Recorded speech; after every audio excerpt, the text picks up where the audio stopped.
Humingi siya ng closure. And I gave him sex.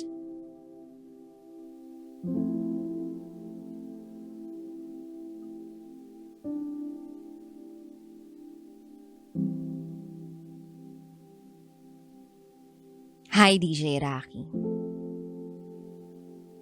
Super love ko ang pakikinig ng programa mo. And I just wanna share my own story. Itago mo na lang ako sa pangalang Polly. At ito ang aking secret file.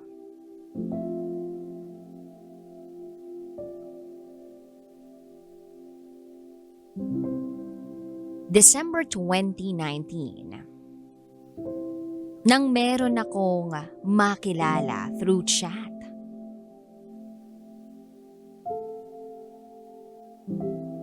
Etong guy na ito,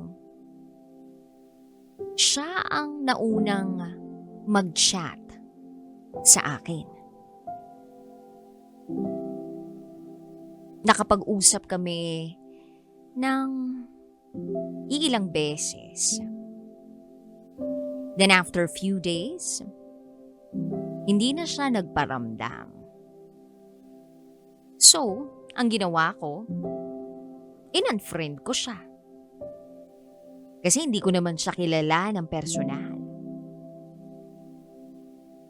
But then after few days, nag-chat uli siya.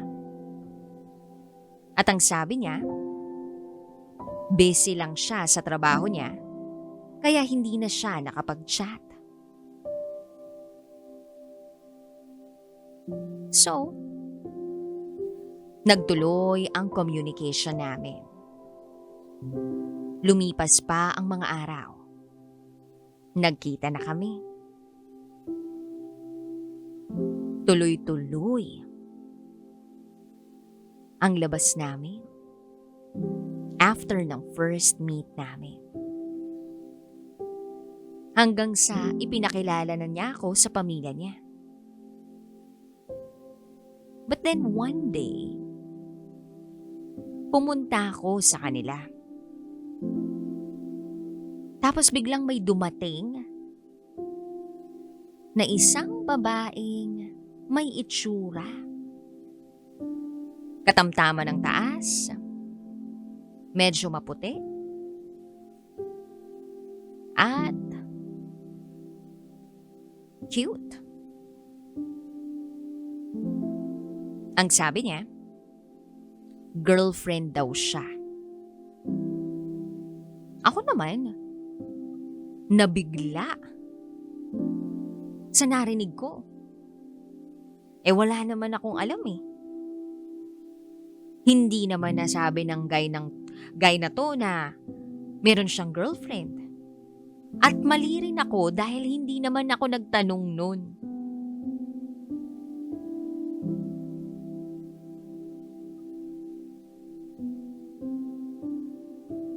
At kung hindi ako nagkakamali, that time, nasa ligawan stage pa lang kami.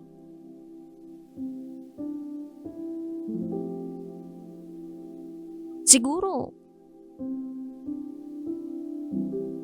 nadala lang ako ng emosyon ko.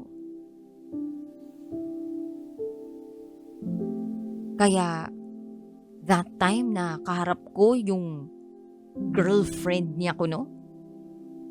Nangingilid na ang mga luha ko.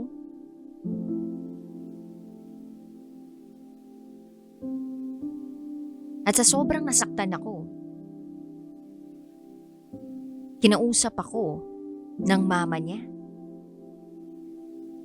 na kung wala naman daw na namamagitan sa aming dalawa, tigilan ko na ang anak niya. Masakit yun para sa akin. Pero tinanggap ko. Umalis ako ng bahay nila. Natuluyan ng bumagsak ang mga luha sa mata ko. Buti na lang, medyo malapit ang bahay ng kaibigan ko doon. At doon ako naglabas ng sama ng loob. Lumipas ang ilang minuto, nag-chat siya. Hinahanap ako. Gusto niya raw akong makausap. Nang sa gayon, makapagpaliwanag siya. Kaya ang ginawa ko, umuwi ako sa bahay namin. Tsaka niya ako pinuntahan. Pagkarating niya, agad ko siyang tinanong. Pero hindi siya umiimik. Hanggang sa nakaipon na siya ng lakas ng loob para makapagsalita sa harap ko. At ang sabi niya, matagal na silang wala nung babae. Nanggugol lang daw yun.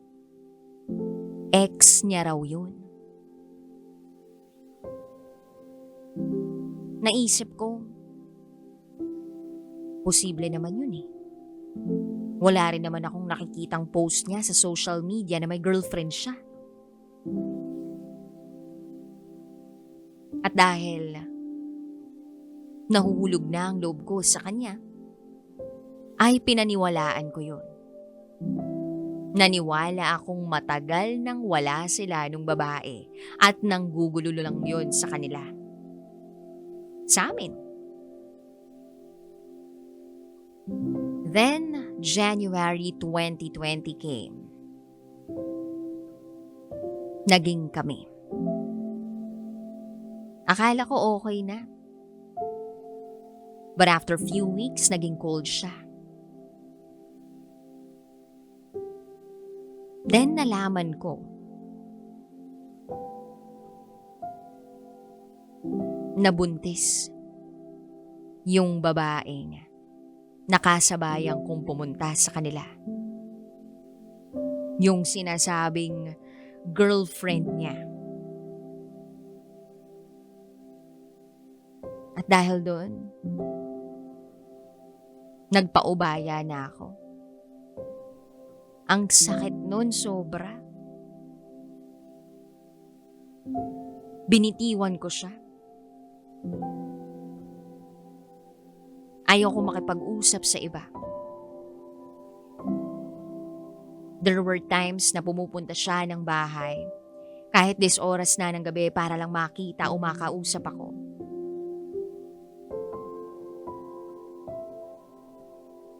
Dumating din sa punto na pati mga ate ng taong mahal ko at buong pamilya niya, siniraan ako. Chinat ako at kung ano-anong masasakit na salita ang mga narinig ko mula sa kanila.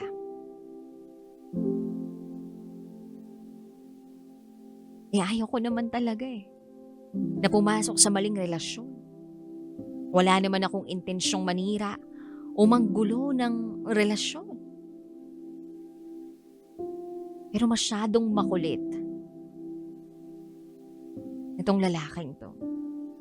Nagpupunta siya ng bahay.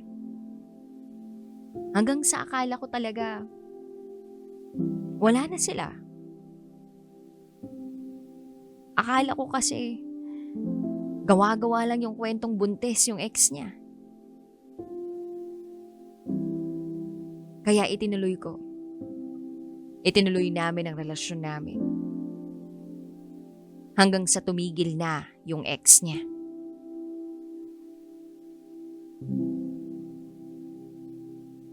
Then year 2023.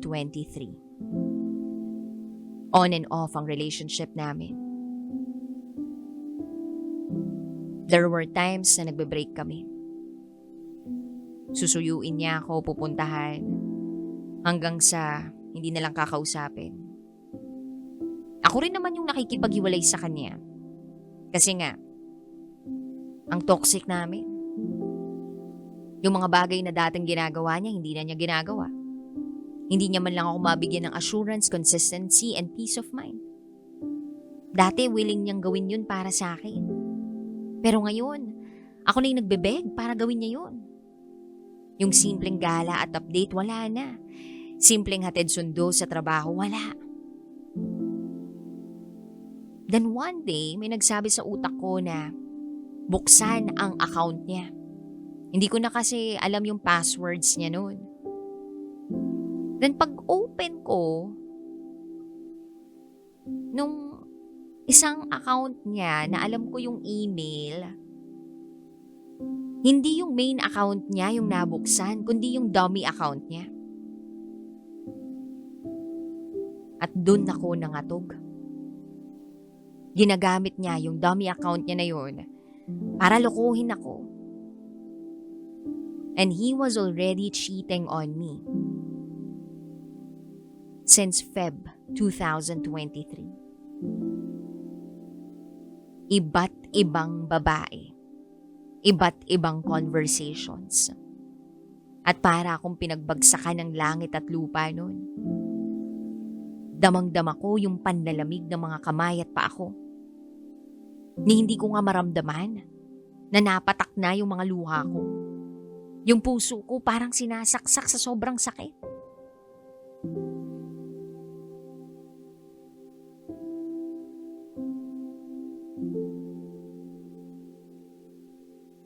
And there was this one girl na consistently niyang chinat-chat. At itong girl na to, fully aware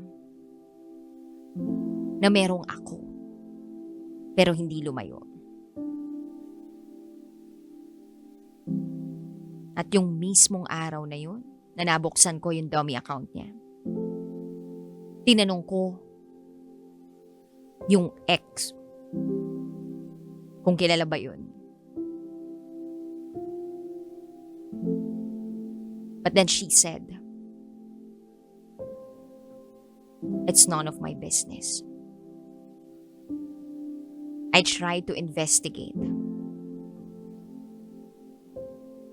Pero wala akong makuhang info mula sa iba. So yung boyfriend ko na mismo, yung tinanong ko,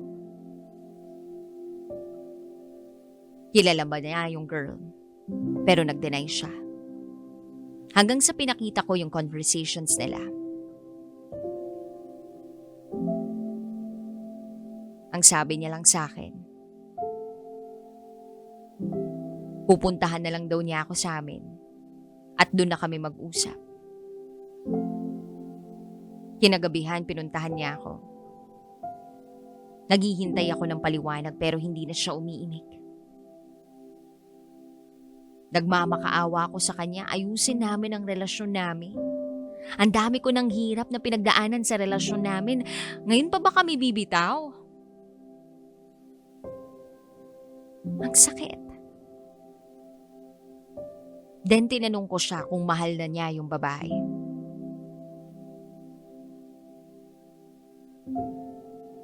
At mas lalong nanlamig ang buong katawan ko sa nalaman ko. Hindi siya umimik. Pero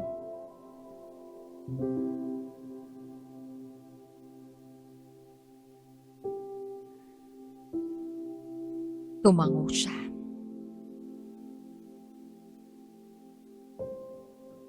Nang dahan-dahan.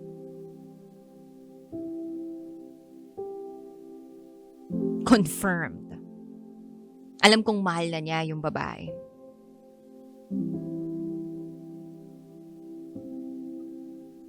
At kahit alam kong mahal na niya yung babae, sinubukan ko pa rin na magmakaawa.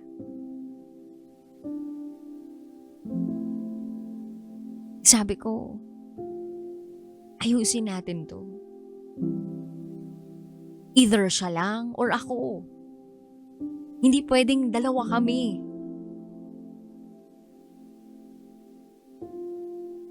Pero hindi ako nakatanggap ng kahit anong sagot mula sa kanya.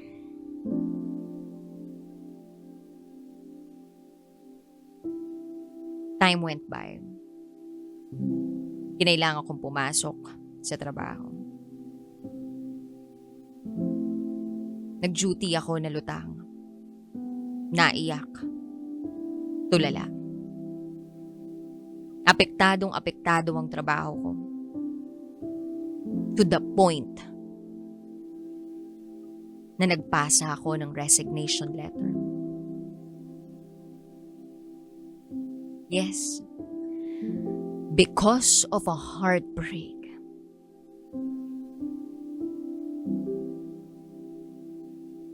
I decided to resign at work.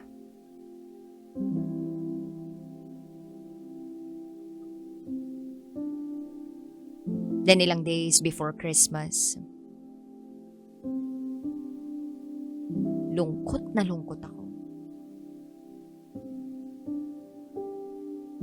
Kailangan kong harapin yung mga okasyon na Christmas, New Year, and supposed to be 4th anniversary namin na ako lang mag-isa.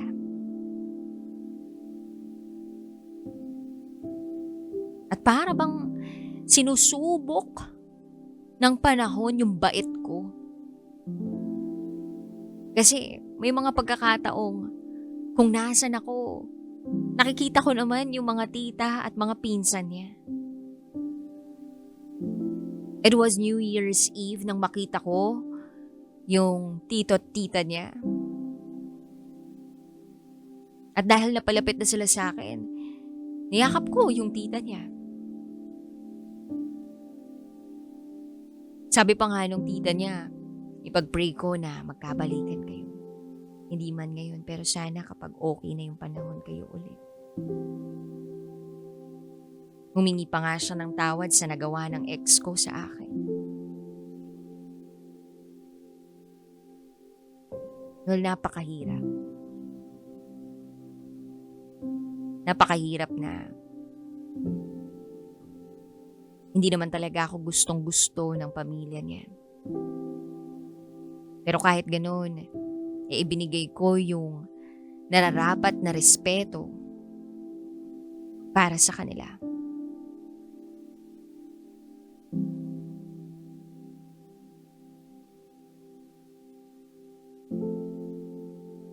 Devastated ako. Sinubukan kong gumawa ng iba't ibang gawain para lang makapaglibang-libang ako. Kasi kapag napupunta lang ako sa kwarto ko, naiiyak lang ako. Nagiinom ng alak mag-isa.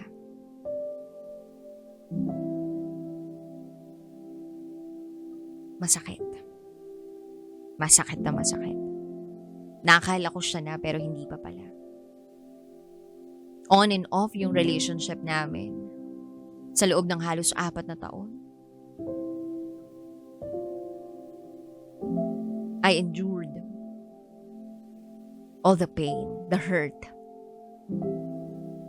I loved him with all my heart.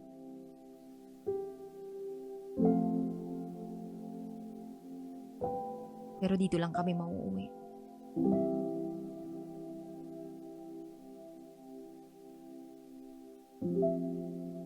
Then 2024 came. Binlock ko na siya. Pati yung family members niya. Pati yung relatives niya. No contact for 3 months. Until nag-chat at nag-text sa akin.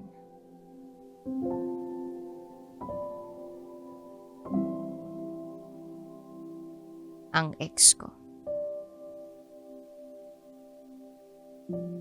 Yung chat, Gumamit pa ng mutual friend namin para makapag-chat sa akin.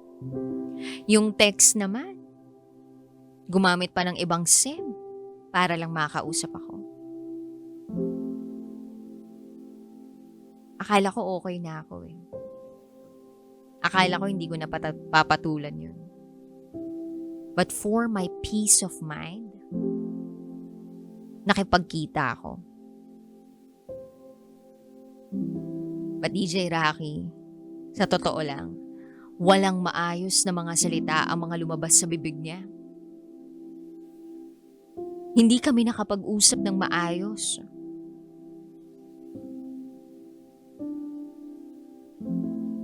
At ang mas masakit doon, ay may nangyari pa sa amin. Yes, humingi ng closure ang ex ko. And I gave him sex. Dumoble yung sakit. Para akong naging parausan. Walang usap-usap pagkatapos ng sex. Kinuha ko yung mga damit ko. Sinuot ko to habang umiiyak. At alam mo kung ano yung mas nagpasakit ng lahat? Bago ko lisanin yung lugar na yon, ang sabi niya, paano na naman yan? Nagkasala tayo sa bago ko. Like what the F? Bago mo? Naisip mo pa yan matapos ang lahat? So pinagmumukha mo pa akong nanggugulo sa relasyon ninyo? Speechless ako that time kaya umalis na lang ako. Then I decided na umuwi sa papa ko sa LU. Lumipas na ang maraming buwan. And I'm still waiting for him to come back. Although I know he's not coming back. Siguro kaya ako ginawa yung kagagahan na yon na makipag-sex sa ex ko for closure. Dahil akala ko pipiliin niya ako. O pipiliin na niya ako. Na kapag binigay ko for the very, very last time, ma-miss niya ako at kontakin niya ako. At sabihin niya sa akin na ako na lang uli. 4 na taon eh. Ginawa ko siyang mundo, ginawa ko siyang sandalan ng lahat. O sandalan sa lahat. Nasanay ako na siya lang ang kasama ko. Bumuo na ako ng pangarap ko na siya ang kasama ko. Dumating na sa puntong I'm ready to settle down. Or I'm ready to settle for him. Siguro, sabihin ng iba na karma ko to. Dahil nga sa umepal ako nung magulo sila nung ex niya. Pero tanggap ko yun.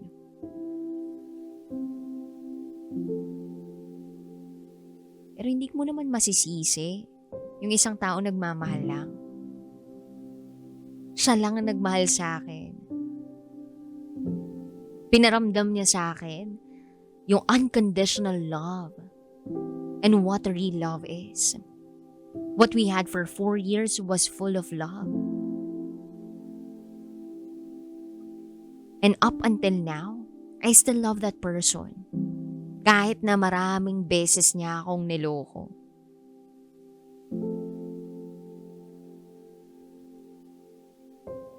Ganun ako magmahal. And to my love, kung nakikinig ka man, I just want you to know that I'm happy for you. Pinatawad na kita.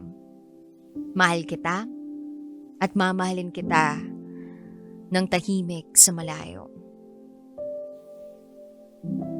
Kung tatanungin mo ako kung kumusta ako, okay naman ako. Umuusad naman kahit papano.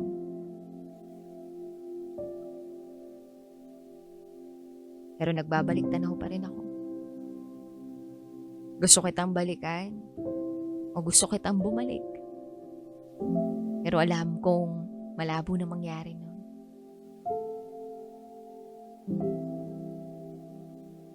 Kahit piliin pa kita, hindi mo naman yata ako pipiliin. So ako na lang ang pipili sa sarili ko. Hanggang dito na lang po, DJ Rocky. Muli, ako si Polly. At ito, ang aking secret file. Nalaman kong may nangyari sa boyfriend ko at sa ex niya.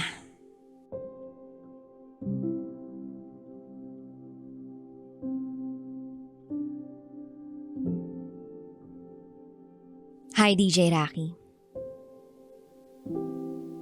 It's me. It's Belle again from UAE. Sorry kung ngayon lang ulit ako nagsulat. Narinig ko yung story ni Kyle last August 14. Pero you aired his side last August 13. And while I'm writing this letter, it's already September 14. Hindi muna kasi ako nagsulat. Na-overwhelm kasi ako sa mga narinig ko. Ayokong makagawa ng maling desisyon at ayokong makabitaw ng mga salita nang dahil lang sa bugso ng damdamin na nararamdaman ko. So, now I'm ready. This is my secret file. Looking back sa mga nangyari sa akin, hindi ko na marahil kilala ang sarili ko. I was the smarty young girl when I was in my teenage era. And now, natagpuan ko na lamang ang sarili ko sa gitna ng napakagulong mundo. Sobrang exhausted, drained, physically, mentally, emotionally. And lately, pakiramdam ko pati spiritual faith ko, hindi ko na maramdaman. Hindi ko na rin napapractice yung faith na meron ako na para bang napapalayo ako kay Lord. Kaya siguro ang gulo ng mundo ko. August 15, pumunta ako sa simbahan dito sa UAE. Nagpray ako, sabi ko kay Lord, sana ibigay niya sa akin yung enlightenment to make my next decision. At sana, for the greater good ito ng anak ko. Kahit hindi na para sa akin. Grabe yung mga luhang tumulo mula sa mga mata ko sa simbahan. Tinitingnan na ako ng ibang mga kababayan na nagro-rosaryo sa loob ng simbahan sa mga oras na yun. Pero wala na eh. Doon naging magaan ang loob ko nang umiyak ako sa simbahan. Feeling ko yung magiging next move ko, magiging okay ako. The next day, I asked June, my husband, na mag-usap kami. We talked about us. Tinanong ko siya kung okay pa ba kami. He looked at me na parang naghihintay siya sa akin ng susunod kong sasabihin. I continued talking. Inamin ko sa kanya na nag-uusap kami ni Keisler. He told me na alam niya raw kasi narinig niya yung secret file ko dahil nakasave yun sa iPad ko. Mangyak-yak siya. Hinawakan niya yung kamay ko. And then he said sorry.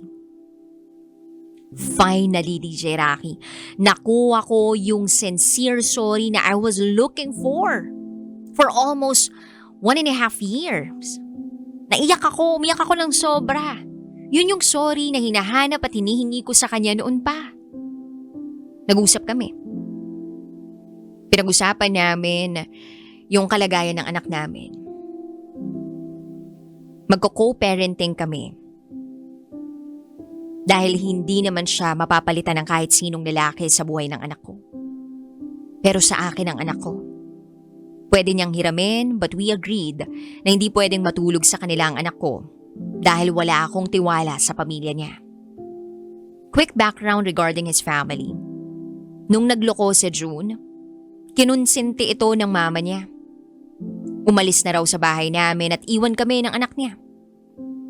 Ganon din yung relatives niya, ang pa-plastic. Nung pumunta ako sa lugar nila, akala mo ang babait sa akin.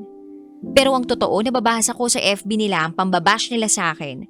Kasi hindi ko raw binayaran yung groceries nila. Nag-iwan na ako ng pangkabuhayan package na halaga ng groceries sa lolo at lola ni June. Pati na rin sa mama at stepdad niya. So ang lagay pati mga tito at tita niya, dapat ko ring bigyan? Wala naman silang ambag sa buhay ko.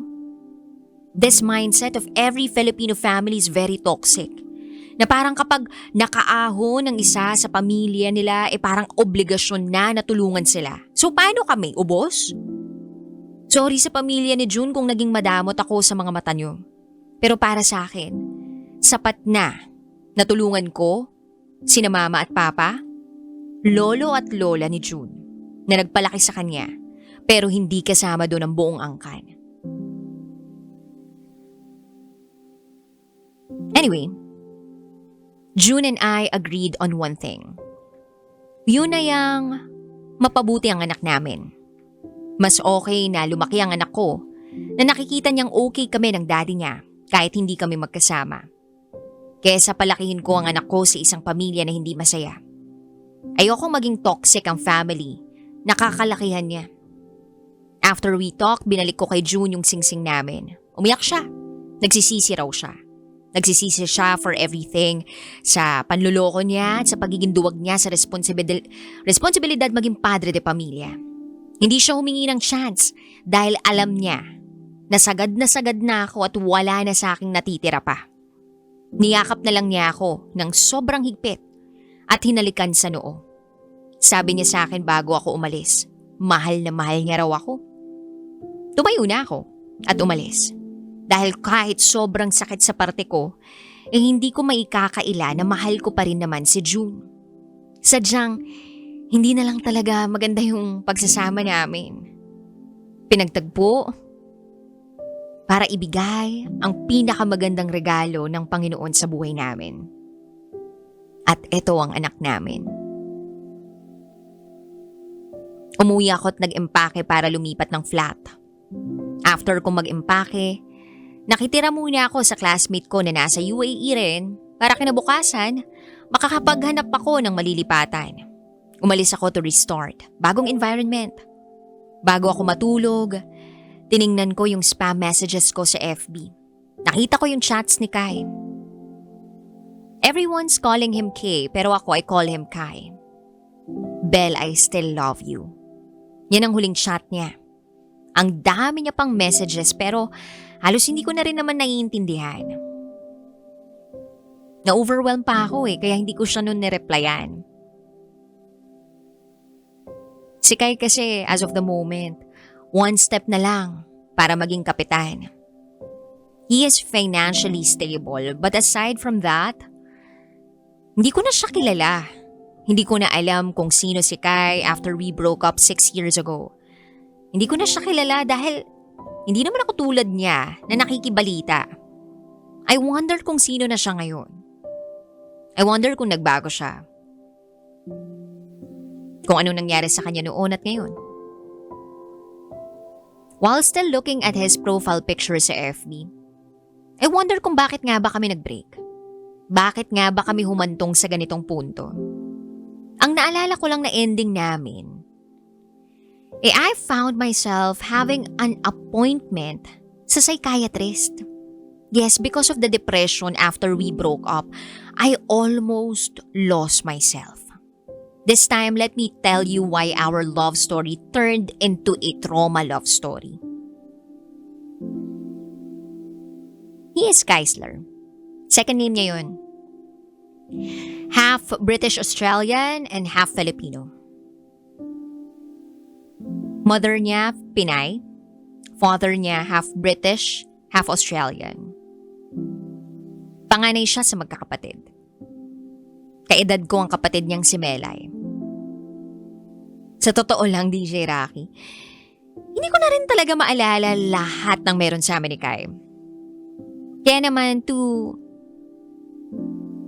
detail this story inopen ko yung FB ko and tinignan ko lahat ng memories na meron kami. While scrolling sa FB, nakaramdam ako ng pain uli sa dibdib ko. Hindi ko akalain na talagang humantong pala kami sa ganitong bagay ni Kai. 2015 nang magkakilala kami through his sister Melay. Teenager ako, he was older than me. Hindi ko siya agad-agad in-entertain but inisip ko nag-aaral pa ako tapos siya nag-work na. Pero iba pala talaga yung humor ng mas matanda. Gets niya yung rebellious teenage era ko tapos pagsasabihan niya ako ng mga bagay-bagay. Then I was in my second year of college when I met him. During that time, kasagsagan ng rebellious era ko, I got my first big bike, sinamahan ako ni Kai sa pagro-road trip. Nasasakyan niya lahat ng gusto kong gawin sa buhay, kung san-san kami nakakarating. Lalo na kapag academic break like summer, sem break, Pasko at mga long holidays. Either nagro-road trip kami or nag-island hopping, minsan umakyat ng bundok. Ganun yung ginagawa namin. Kaya niyang sakyan yung pagiging adventurous ko. Then bago siya sumakay sa barko, pumunta kami nun sa Mayon dahil sa totoo lang gandang-ganda ako sa Mayon. Nakaabot kami ng Sorsogon, nilibot namin ang Bicol. At ayun na nga, bago siya umalis, humingi ako ng assurance sa kanya. Kaso imbes na assurance ang ibigay niya sa akin, material na bagay ang ibinigay niya, which hindi ko naman kailangan. Kasi kaya ko rin naman yun yung i-provide. But I still trust Kai, mahal ko eh. Hinatid ko siya sa airport, naiyak siya, mamimiss niya raw ako. Nalimutan niya yung part na nung paalis siya, binigyan ko siya ng scrapbook. Mga pictures namin yun nandun. Yun pa kasi yung uso nun, wala pang TikTok para mag-edit ng video. So, binigyan ko siya ng scrapbook para naman maalala niya pa rin ako kahit hindi kami magkakausap dahil walang signal. Nung nasa barko na siya, sobrang hirap mag-adjust. Sa simula dahil nasanay ako na nasa tabi ko siya lagi. Nasanay ako na bawat umaga nandun siya sa kondo ko nagluluto. Tapos pag uwian naman, ihahatid niya ako pa uwi sa kondo. The first 2 weeks was hard. Naiiyak ako sa ACADS. Naiiyak ako kasi namimiss ko siya. Para ako mababaliw. Ang hirap-hirap i-handle noon. But then I started to be okay. After a week, halos nakaka-adjust na ako. I always keep him posted. Kahit lagi akong sinasabihan ng mga kaklase ko na may iba na raw si Kai kasi ang seaman daw maraming babae. Pero sabi nga nila, only a strong woman can love a seaman. Strong woman lang ang magmamahal ng seaman. So I have to be stronger. Naging matatag ako sa Pinas. Kahit may mga lalaking sinusubukan akong landiin, I stayed faithful and loyal kay Kai kasi ayoko siyang lakuhin. Power couple kami. Legal na legal kami. I even stayed sa bahay nila during my sem break kahit wala siya ron. Maalaga yung parents niya at mga kapatid niya. I learned a lot about him nung nagstay ako sa kanila. And Kai was the most important man in my life. At that time, aside from my father and brother, sa kanya umiikot ang mundo ko. I started picturing our life forever. I even planned our house from landscaping to interior design. Lahat yun ginawa ko na. Pati nga entourage sa kasal namin, planado ko na rin. May ginawa pa akong song list para sa kasal namin. Every single detail na plano ko na sa isip ko. At syempre, sobrang happy ko kasi sa kanya. Siya yung una ko. Tayong mga babae kung sino yung una nating minamahal. Sobra-sobra yung ibinubuhos natin pagmamahal. Ayoko na ng iba that time. Wala na akong gusto pang mahalin at kilalanin sa mga panahong yun. Pero sinubok lahat ng yun ng isang pagkakamali. At ito yung sumira sa akin at nagbigay ng lamat sa relasyon namin. 4th year college ako that time. Nasa Cebu ako. Bumalik siya sa Manila for training. Nag-bar siya gaya ng naikwento niya at nalaman ko na may nangyari sa kanila. ng ex niya. At ito yung ex niya bago ako. Ang sakit. Natagpuan ko na lang yung sarili ko in a state na hindi ko akalaing mapupuntahan ko. Nakabalik na ako sa Laguna nung nalaman ko yun dahil nag-follow sa akin ng ex niya, which is very unusual. I stalked her. Naka-feature sa FB account niya ang naging bar hopping nila ni Kai. At after party, dinner date ko na nilang dalawa. Kinonfront ko si Kai. He told me everything and he felt sorry about it. Major heartbreak ko yun sa unang pagkakataon. He was my first. I gave him my all. And yet he chose to break my heart.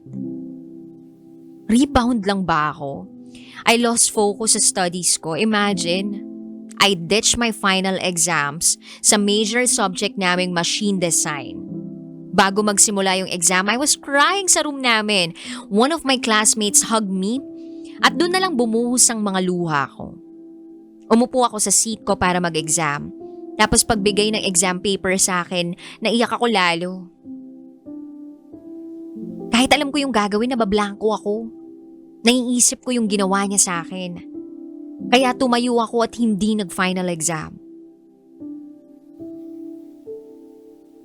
My prof didn't give me a second chance. Kaya nagkaroon ako ng F sa record ko. 5. Failed talaga. Nakita ko noon ang sarili ko na sobrang sira. Yung mugtong-mugto, I was lost. Dinanamdam ko masyado yung nangyari kasi 120% ang ibinigay ko kay Kai. I even planned the future with him. Lahat. Walang natira sa akin. Sinubukan niya na i-win back ako and he promised me na hindi na yun mauulit. Last na raw yun. Patutunayan niya raw na ako lang ang mahal niya. Pinatawad ko siya, mahal ko eh. Kahit sobrang sakit, kahit durog ako, pinatawad ko. Nung nalaman ko yun, sabay lumabas yung movie ng idol couple namin ni Liz Ken. Yung X and Y's. Gamit na gamit ko yung linya ni Liza noon. Pangit ba ako? Pangit ba katawan ko? Kapalit-palit ba ako? At alam mo, ang amazing doon, ang reason niya ay same na same sa reason ni Ken doon sa movie. Lasing ako noon.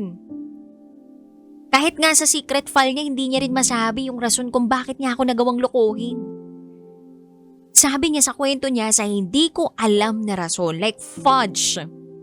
Ikaw na lalaki ka at ipapasok mo ang hotdog mo sa tinapay ng iba kahit alam mong may girlfriend. Tas hindi mo alam kung bakit mo ipinasok yung hotdog mo sa tinapay na yon. Anong reason? Gusto mo lang na ma-release yung mayonnaise? Gag. Sa expired na tinapay niya pa talaga, ginustong pumasok.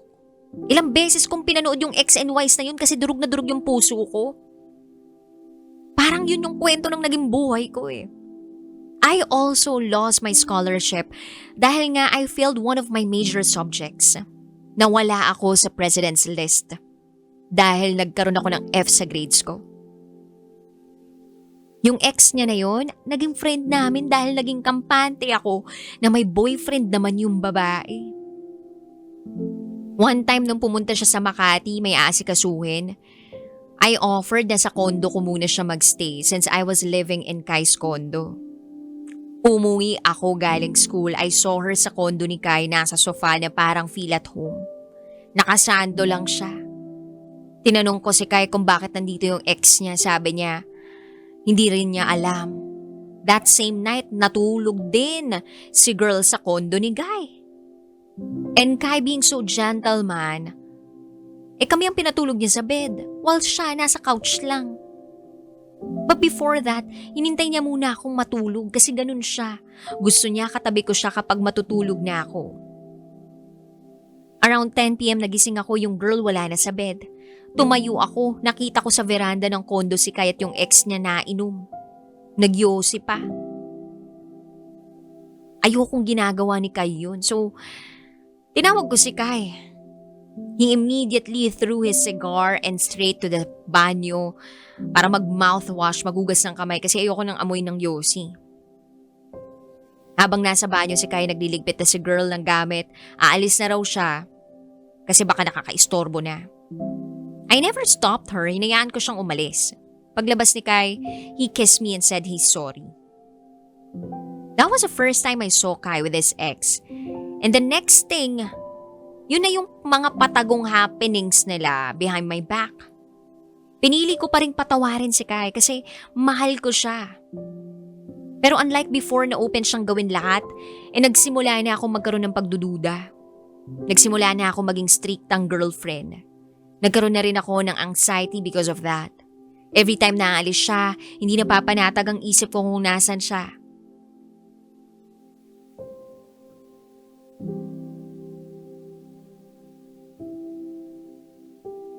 Para akong nababaliw na.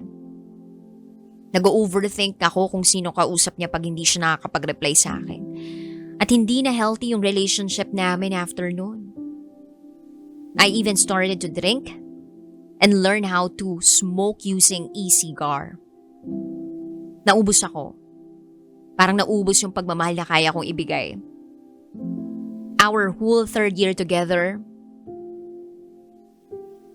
win-win back niya lang ako. Lahat ginawa niya to win me back. To earn my trust again. At dahil mahal ko siya, I gave us another try. Kinalimutan ko yung ginawa niya, isinantabi ko yung nararamdaman ko kasi ayoko mawala siya sa buhay ko. Graduation ko na. He booked a trip to Japan. My dream destination. Ang dami naming napuntahan. Parang naramdaman ko na kaya naman pala naming ibalik sa dati yung pagsasama namin.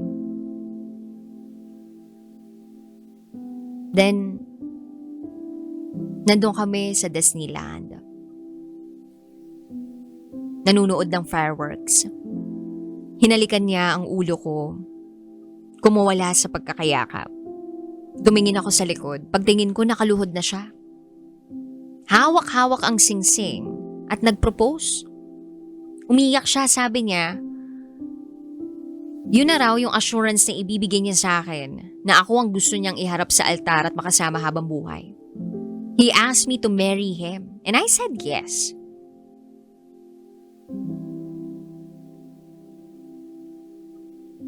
So,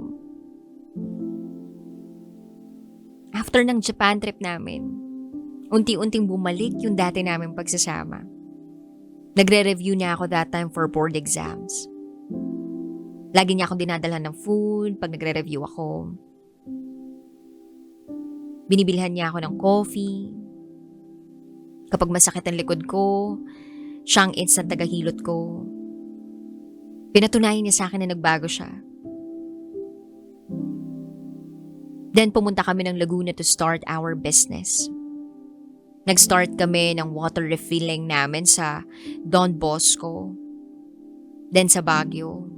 Kita ko yung pinag-handle ko doon. Aluminum and glassworks hanggang sa nag-expand yun. Nag-open na rin ako ng construction firm sa Baguio. Dahil may civil and architecture akong pinsan, nag-open kaming 3 ng construction firm. Then aside from that, nag-open din ako ng air conditioning shop and services sa Tarlac. Lahat ng gusto kong gawin, full support si Kai. Bumalik na siya nun sa barko. Open lang ako ng open ng business to keep me occupied. Lumago naman yung business ko. Napagawa namin yung rest house sa Bicol. We're about to get married in 2 years. Hinihintay na lang na bumaba siya sa barko, mag-resign sa pagiging seaman, tapos magbe-business na lang sa Pinas. And while scrolling dun sa FB photo albums, nakakaramdam ako ng lungkot. Ang dami naming achievements sa buhay. At a very young age, naisipan namin mag-business, magpatayo ng bahay. Nire-ready namin yung future namin. Ang ganda ng takbo ng business namin. Yung construction firm, sobrang daming clients sa Baguio. Iba't ibang parte ng Northern Philippines. Ang dami naming clients. Sa last months niya sa barko, sa UK sila nag-shore leave. Pumunta ako ron para magkita kami, makapamili ng pangregalo sa mga kukunin naming ninong at ninang sa kasal. Sa Amsterdam ako nakahanap ng florist na magsusupply ng flowers sa venue namin. Siya ang gagawa ng bouquet ko sa kasal. Planado na ang lahat. Pag uwi ko ng Pinas, meron isang client, anonymous client sa construction, Nirefer lang siya sa amin ng client namin. But since that person won't share her identity, nayaan na namin kasi nagbabayad naman siya. Hindi naman siya scam. Nagpa-renovate ng condo niya sa Taguig. Same floor, bagong condo. Kung saan kami ni Kai. Kaharap mismo ng unit namin, kaya hindi sa akin hassle na mag-site visit. This anonymous client wants to have an inspo interior sa mismong bahay namin. I refuse kasi feeling ko baka magnanakaw.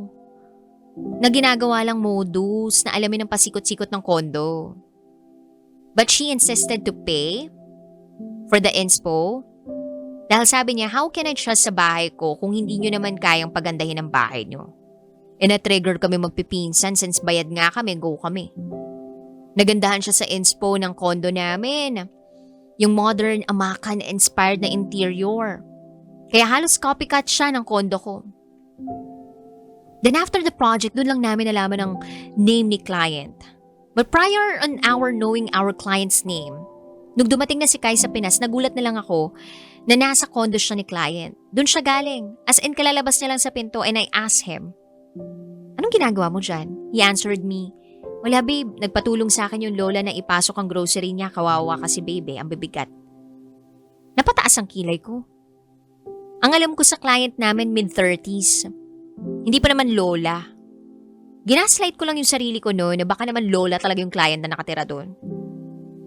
Then nung time na nagbabrowse ako ng iPad ko, nakita ko yung CCTV na in-install ko sa doorknob ng condo namin.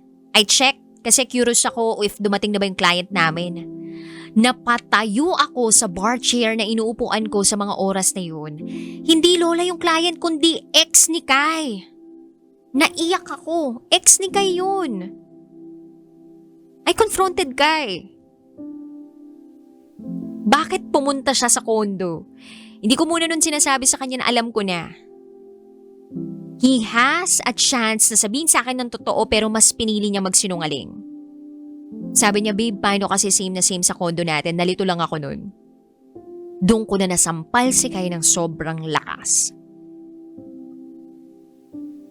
Ex niya yun.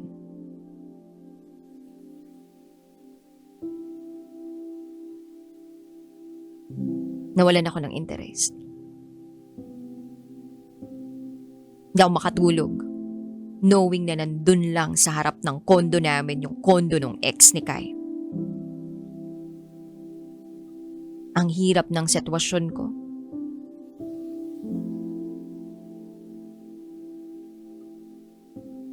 Pero kasama ko, si Kai, dapat,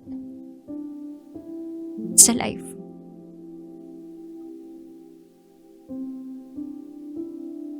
Then 1 year before our wedding, we called it off.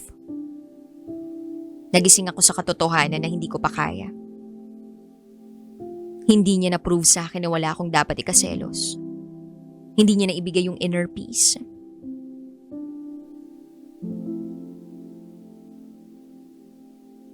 I don't wanna pretend sa feelings na nararamdaman ko. I still love him. Pero nung nililigawan na ako ni June,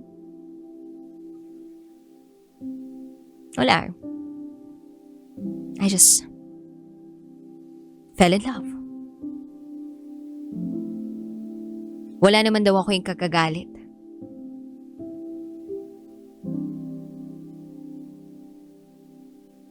Kasi kung alam ko lang na nandun yung ex niya, Hindi namin tinanggap yung project, hindi siya pumunta doon. Galit na galit ako sobra. Bumalik ako ulit sa psychiatrist ko. Binigyan ako ng meds. Hindi ako makatulog. Yung construction firm namin, sinara namin due to wala na mag-handle since yung civil and architecture kong mga pinsan nag-migrate to UK and Australia respectively.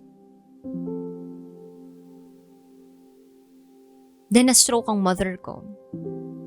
Kailangan ko si Kai, pero wala siya.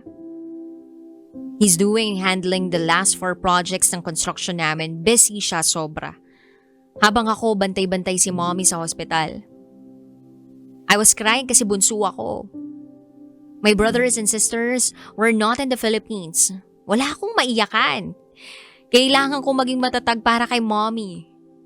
Tas every time na Kai was in the hospital and I'm trying to tell him kung gaano kahirap ng sitwasyon ko, ini-invalidate niya yung nararamdaman ko. Change niya yung topic para mag-lighten up yung mood. I want to talk about my feelings.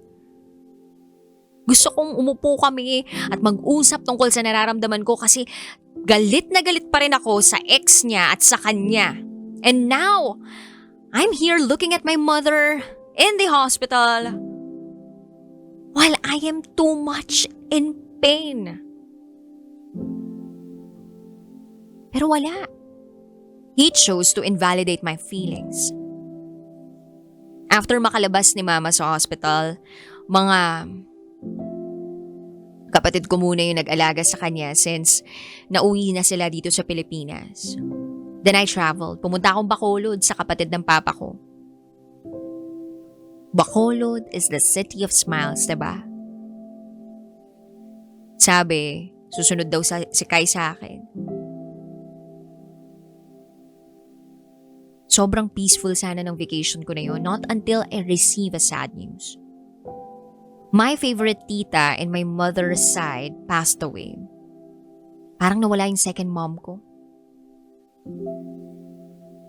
Pinakiusapan ko si Kai na sunduin niya ako sa airport. Pero sabi niya, nasa alumni homecoming daw sila.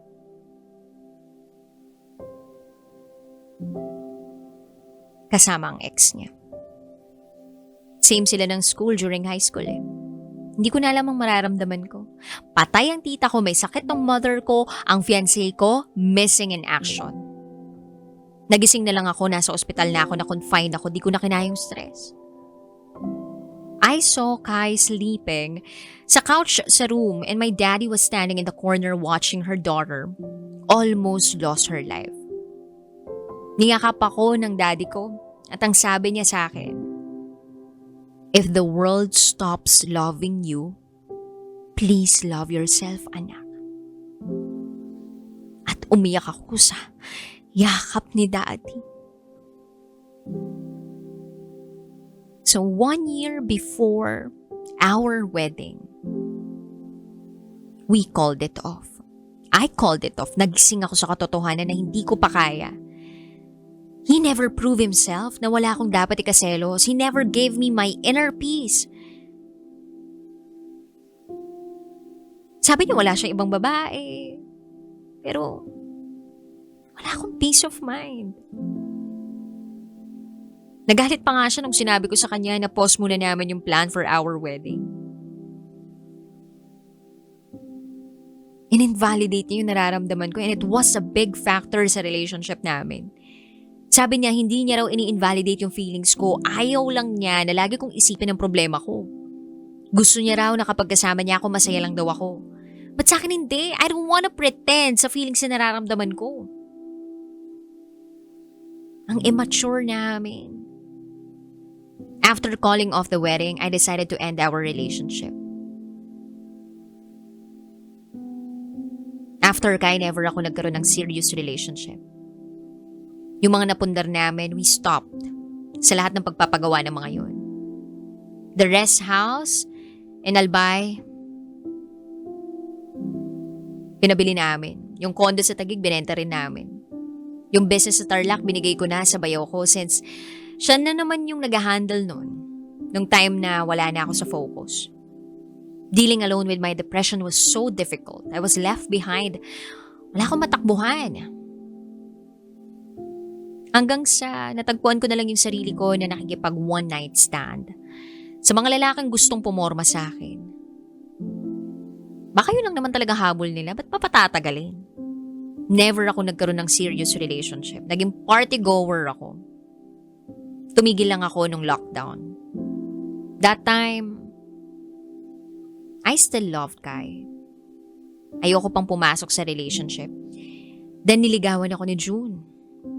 I was straightforward sa feelings ko at sinabi ko sa kanya na may nararamdaman pa ako sa ex ko. Kai never explained his side. Never niyang inexplain kung bakit nandun siya sa kondo ng ex niya knowing na ikakagalit ko yun.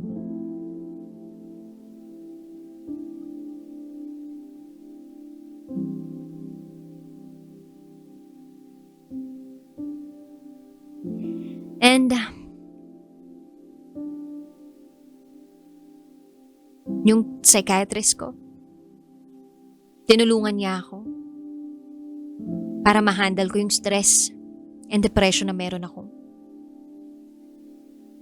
Although trabaho niya naman yun, pero sobrang laki ng tulong niya. Yung may nakikinig sa'yo sa napakahirap na sitwasyon ng buhay mo. I managed to actually forget how, why, when, and who broke us up.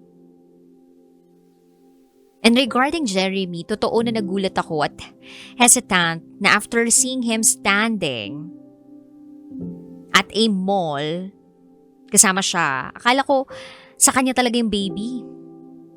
So dinistansya ko yung sarili ko. Ayoko makipag-communicate sa kanya knowing na may baby sila. So I considered talking to him a forbidden one. Totoo pala yung sabi nila, no? When the brain forgets, the heart won't. Kaya nung time na yun, nagkaroon kami ng problema ni June. I found myself smiling and talking with Kai again. Deep down, mahal ko pa siya. Siguro yun yung iisipin din ng iba. Pero sa akin, maybe not. Maybe all we need is a proper closure. All I need is an answer.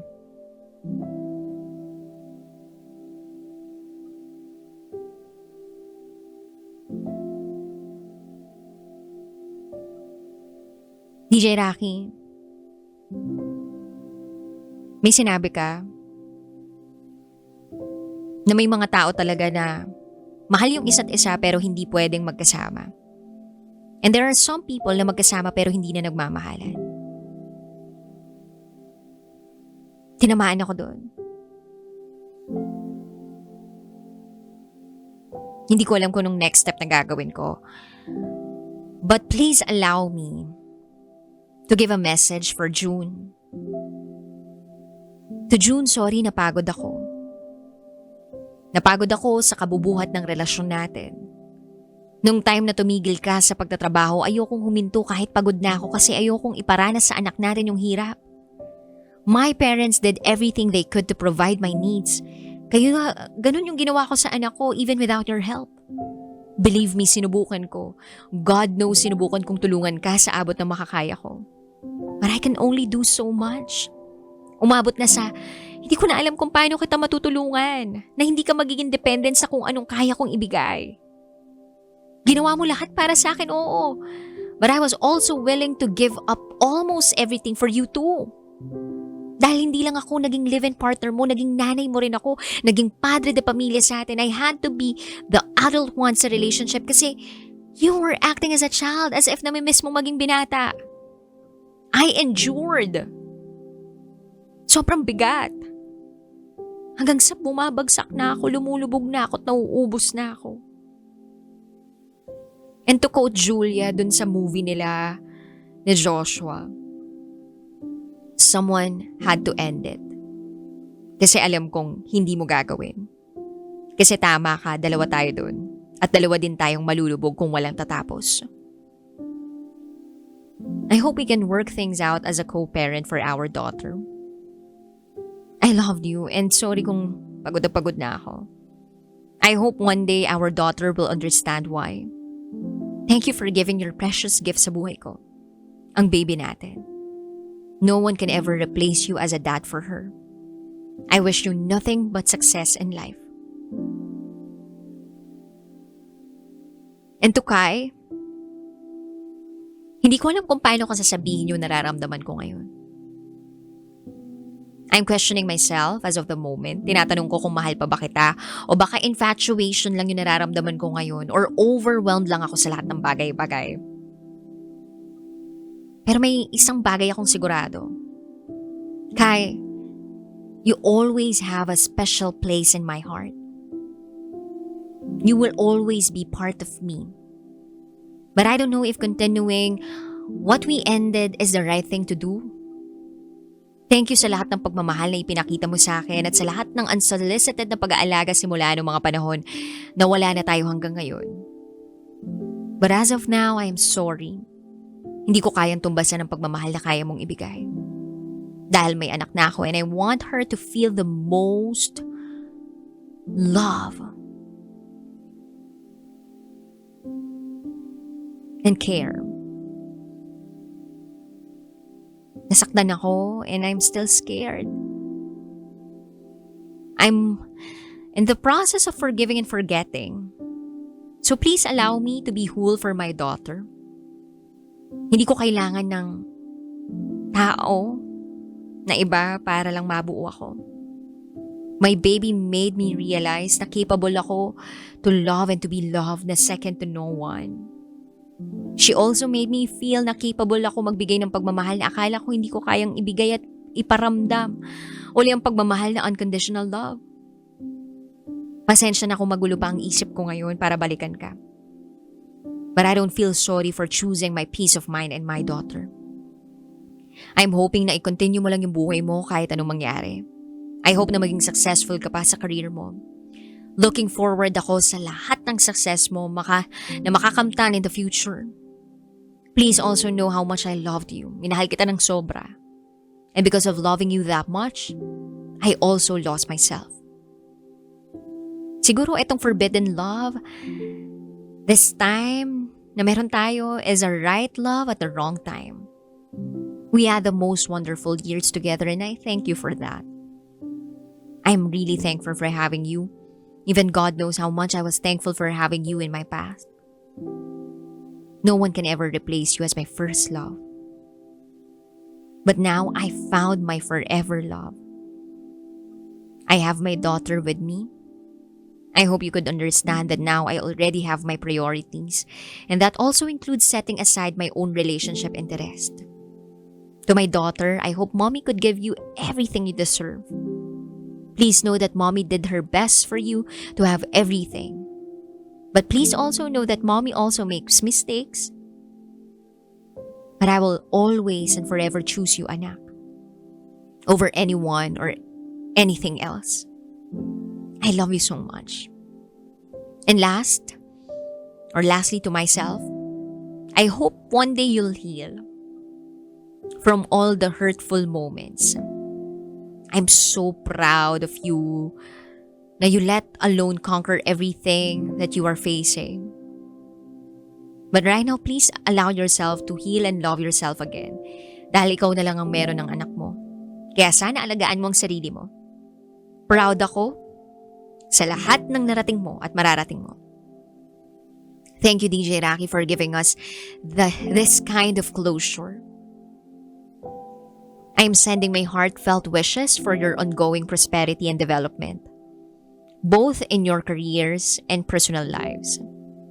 Thank you, DJ Rocky. Don't worry, I will send your box or office boxes of Kinafa Fresh from this country. Again, this is Belle from UAE, and this is my secret file. Sarap manood ng radyo, no? Ginawa mo na talagang bisyo ang panonood sa amin, no? Umabot ka na rito eh. Huy! Kaya kung gusto mong tuloy-tuloy pa ang tawanan, Iyakan at kiligan, aba, i-like mo na ang video na ito. at mag-comment ka na rin, kabisyo. Hit mo na rin ang notification bell. Para updated ka sa mga kaganapan namin dito sa Love Radio. Kailangan pa bang i-memorize yan? Basic.